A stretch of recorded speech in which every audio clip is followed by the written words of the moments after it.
राज्यसभा सांसद सुशील कुमार मोदी का जातिगत जनगणना को लेकर बड़ा बयान सामने आया। उन्होंने कहा कि राज्य सरकार चाहे तो जातिगत जनगणना करा सकती है। उन्होंने कहा कि तेलंगाना और कर्नाटक की सरकार ने अपनी तरफ से ऐसा भी किया है। मोदी प्रदेश भाजपा कार्यालय में ओबीसी मोर्चा की ओर से वेंडरों के लिए आयोजित सम्मान समारोह को संबोधित कर रहे थे। इस मौके पर राज्यसभा सांसद सुशील कुमार मोदी, पूर्व मंत्री प्रेम कुमार और नंद किशोर यादव ने वेंडरों को सम्मानित किया। सांसद सुशील मोदी ने जातिगत जनगणना मामले पर हो रहे खींचतान और विपक्ष के प्रहारों पर ये बताया कि केंद्र सरकार ने सुप्रीम कोर्ट को ये बताया है कि इस बार की जनगणना डिजिटल होगी और अब इसके लिए समय नहीं बचा है।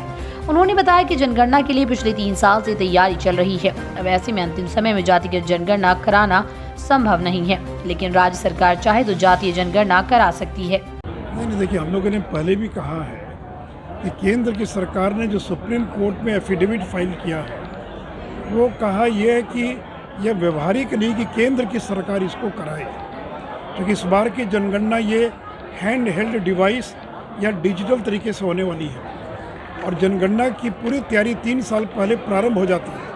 उसका मैनुअल छप चुका है, उसका जो टाइम टेबल है वो बन चुका है, ट्रेनिंग का काम प्रारंभ हो चुका है और फिर इतने बड़े देश के अंदर जो पिछड़ी जातियां हैं, जब 2011 में आर्थिक जातीय जनगणना की गई थी तो 46 लाख जातियों की सूची मिली। 46 लाख, जबकि इस देश में मुश्किल से 7-8 हज़ार जातियाँ होंगी। इसलिए केंद्र ने कहा कि जनगणना की पूरी तैयारी हो चुकी है और इस अंतिम समय में और पिछड़े वर्गों की जनगणना करना केंद्र सरकार के लिए संभव नहीं है। हाँ, लेकिन अगर कोई राज्य कराना चाहे तो करा सकता है, जैसे तेलंगाना ने कराया है। कर्नाटक में जब सिद्धारमैया की सरकार थी उन्होंने कराया सर्वेक्षण।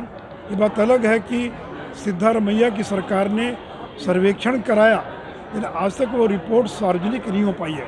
उड़ीसा की सरकार भी तैयारी कर रही है।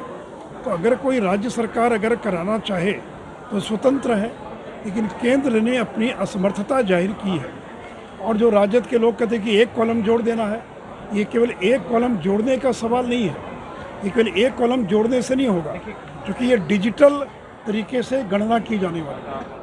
और जैसे अनुसूचित जाति जनजाति की गणना इसलिए होती है कि लोकसभा और विधानसभाओं में जो उनको आरक्षण मिला हुआ है वो आबादी के अनुपात में मिला, इसलिए उनका गणना करना आवश्यक है।